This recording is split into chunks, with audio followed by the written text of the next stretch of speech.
Indian security forces have today foiled an attempt by the Chinese army to transgress into Indian areas in the general area of Chumar. Around 7 to 8 heavy vehicles of the Chinese army set off towards the Indian side of the line of actual control from their camp. Sources are telling Aaj Tak and India Today, in Depsang area also as part of the Chinese build-up, their troops fired illuminating shots in the air after dark yesterday, after which tension has increased. The point is, the fact is, whatever our retaliation, the Chinese are not stepping back. They are not disengaging.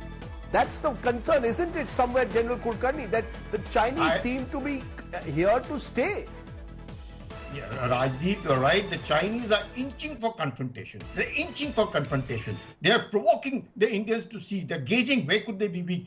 Let me tell you, a defeat or even a draw by the Chinese is a total defeat for them. They know at this point of time, if the Indian army is so strong, they will not inch. They would rather wait.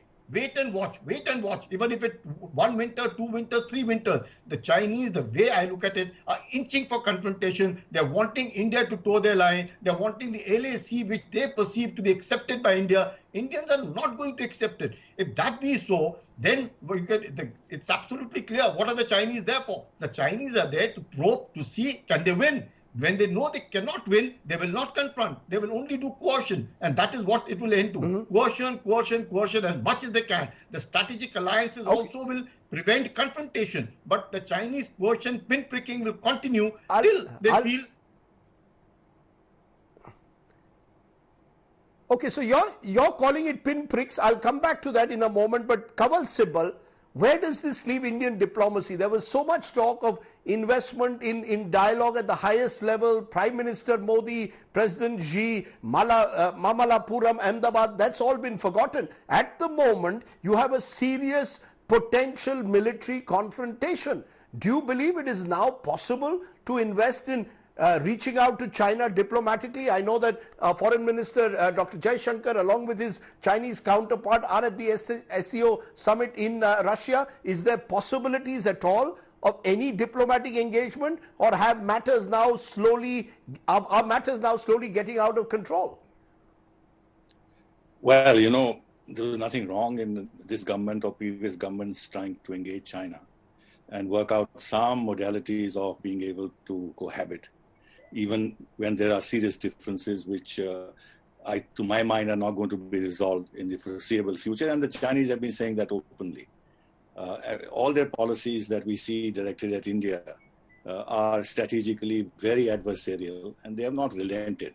So their political and diplomatic position, as we have seen with regard to India, whether it is the NSG or the UN Security Council, or raising the Kashmir issue in the UN Security Council, or their neighborhood policy, the CPEC, BRI, whatever it is, maritime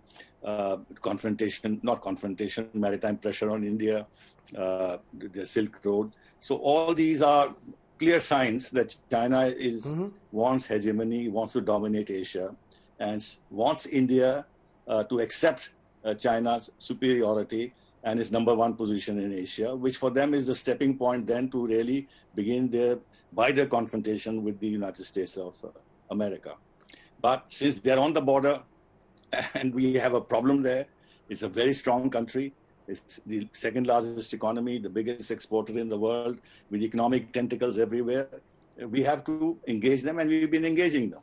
But China has now, to my mind, started pursuing policies which have actually started to begin to destroy their international understanding.